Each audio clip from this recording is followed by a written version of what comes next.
5, 4, 3, 2, 1.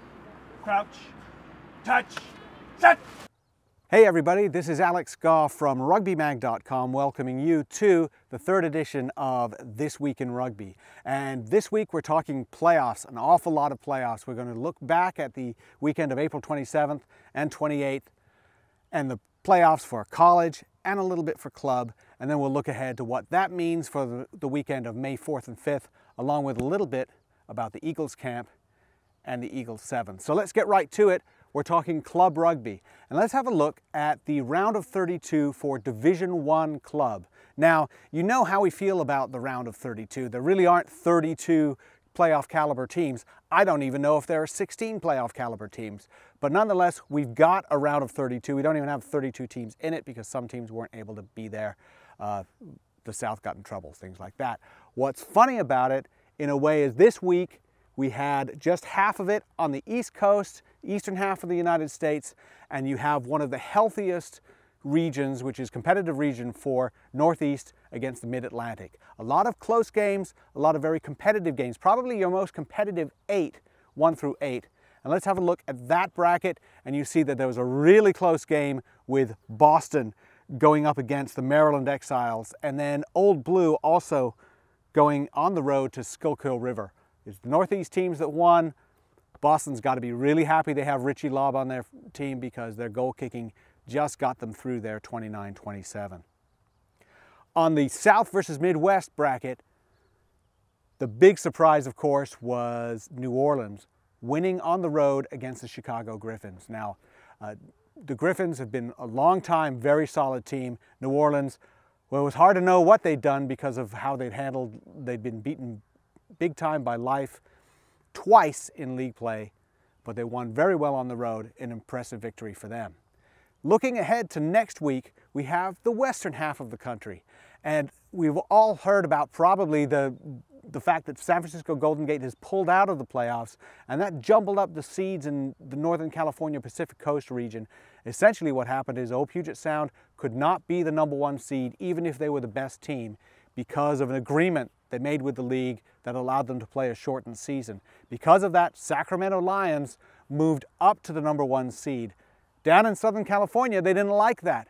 They looked at that and saw that the #3 team, OMBAC, Old Mission Beach Athletic Club from San Diego, now had a tougher game than the #4 team, San Diego Old Aztecs. So the Southern California League got together and flipped those seeds. So OMBAC will travel to the #1 seed in Northern California, Sacramento, because that is the easier game. In the West, well, it's all up there. Austin Blacks are hopeful that they'll do well out of Texas. The team that's really got to worry about things is Dallas. They're on the road against Glendale, and if they win or if they lose, they'll be hosting the round of 16 in Dallas, so certainly they don't want to be spectators when that's happening. So that's what's happening with Division I club. Elite Cup, that's coming a little bit later. But let's have a look now at what's going on in college. Here's the D1 AA bracket, and you'll see that we've got 4 teams left. 3 of them are either varsity or moving toward either high-level club status, well-funded club status, quasi-varsity. Lindenwood is a varsity program. Western Washington is getting there. Dartmouth, very long history of rugby, hugely well-funded. And then the poor stepchild, Central Florida, done extremely well to get to that Final Four. In Division 1A, Arkansas State took care of Kutztown, as everybody expected, and then Life University won on the road at Army. On the western side, Cal Poly did well to beat Colorado State, and then St. Mary's took on Colorado. Let's have a look at those highlights. St. Mary's in red and Colorado in white. Here they're playing at Moraga, California, and St. Mary's recycles the ball very well. Nice little step inside and some really lovely hands out wide. Classic St. Mary's try. Colorado gave St. Mary's some problems though. Little quick tap. Good ball movement themselves. The Buffaloes like to run almost as much as the Gales do. Again, they somehow tried to get the ball out, but it was a penalty. Another quick tap, another quick ball movement.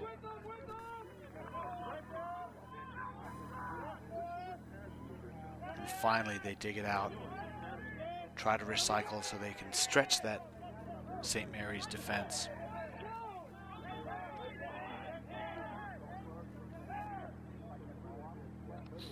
One more ruck, couple of passes, look for the fast guys on the outside, and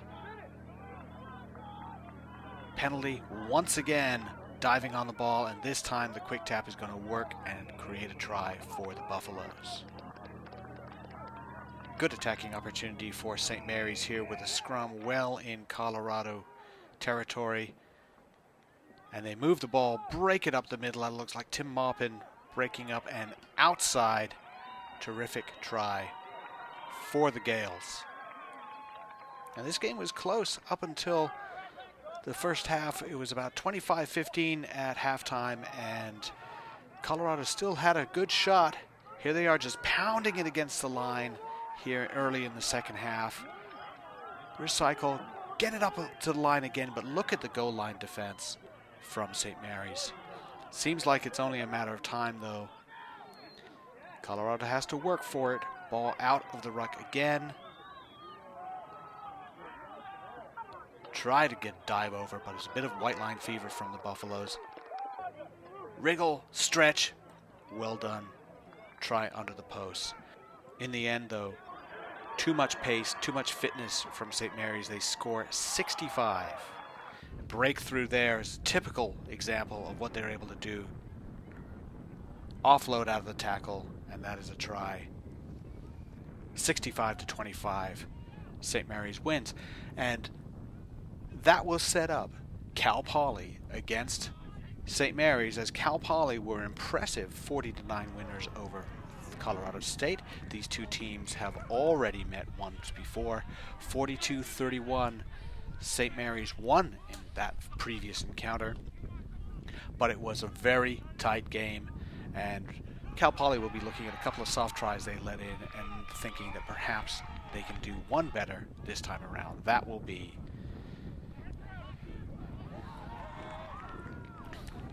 one of the matchups. Arkansas State takes on Life. They've already played each other twice, 2 close games, 1 win for each. It'll all to play for this time around in the South. Well, that does it for Division I AA and Division 1A. Both of those are USA Rugby competitions, but we also have the Varsity Cup, and that's kind of outside the sphere of USA Rugby, but something that a lot of fans are paying attention to. First of all, it's got 2 of the best programs in the country, very possibly the 2 best. Cal, who's been ranked by RugbyMag.com #1 for most of the season, and BYU. Both of them were in action this weekend in the semifinals. This year, they lost about 50-20. And St. Mary's is a terrific team. So absolutely terrific team. Oh, the great maul there off of the line out, and the CW is over the line. Great counter-rucking by Ray Forrester there, putting the pressure on Central Washington. Oh, Central Washington finding the gap. Johnny Linehan just bit a little hard. Wow, a great series here from Central Washington. All the way in to the try-zone, and it's down. So, BYU standing flat-footed there. Yeah. Ray Forrester not in a position really to receive the ball. Spreading it out, BYU spreading it out, and then Chris Wordley. Oh, and Chris Wordley with a good second effort. Oh, and Paul Lasike, the big man with room to run. Oh, and a high tackle. Refs playing the advantage there for BYU, so BYU's going to continue to move the ball.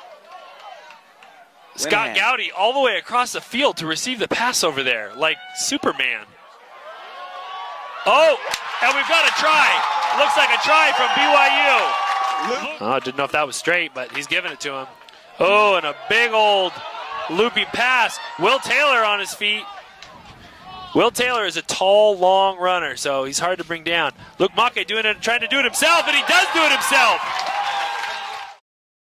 Hey, we're here with Tanner Moore, prop forward for the University of California. Cal has just beaten Navy 74-6 in the Varsity Cup semifinals. And Tanner, first of all, they put you under a lot of pressure early, but you withstood that and ended up, really taking it to them. Yeah, definitely. We were having a little bit of trouble with the receptions early. Pinned ourselves in the back a lot inside the 22, and once we started, kicking the ball out and moving it better, things went up. We started getting better. You didn't seem to get rattled. Did you internally get rattled, or did you talk to each other and say, we've got to take care of business here? We've been through a lot this year. St. Mary's, obviously, we were down. We've had some slow starts, and we know we kind of can kick it on, and we've banked on that. We can't bank on that next week. Got to come out firing better than we have, but we definitely have some confidence we can come back. Good. You've got one more season here at Cal, but both of your front row mates had their final home game here at Witter Field. What are the emotions like for someone who's going through that? I mean, were they emotional before the game? What was it like? Yeah, I think we all made a point to play for the graduating seniors. This game, playing at Witter, there's nothing like it. The fans, it's awesome, and I know those guys enjoyed it, played their hearts out for the last game, and that's all we can ask. You had a great game. You had some open field runs, but I think that the two aspects of play for the tight five that were big, not the flashy stuff, but the scrums and lineouts, really, because you lifted really quickly, really good. The timing was good, but also you had numbers to the breakdown and power to the breakdown. Yeah, I think our scrum was good, and we still got a ways to go, especially getting ready for next week. I know BYU's got a big, strong pack, and we're going to have to put in 100% energy for that. Lineouts, I think we've been doing well all year, and hopefully we can continue that. And BYU next week, playing at BYU at South Field. Not going to be a friendly crowd in that sense. What is that game going to be like? How intense is that going to be? Yeah, I got a little taste of that 2 years ago in the championship against BYU at Rio, and those fans will be after you, so we got to be ready for that. But once the game starts, just got to shut all that out and just go 100%. So. Perfect. Thanks a lot. Thank you very much. All right. Yep.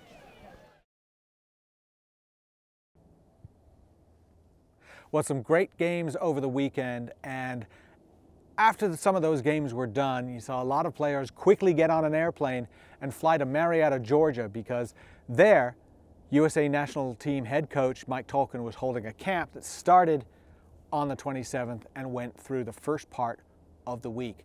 Now, Tolkien didn't have the services of his overseas pros, as you might expect. About 12 or so players either playing overseas or injured or just flat not available at the time were not in camp, but 32 players were, and these players are the ones who will form the bulk of at least the depth for the Eagle national team.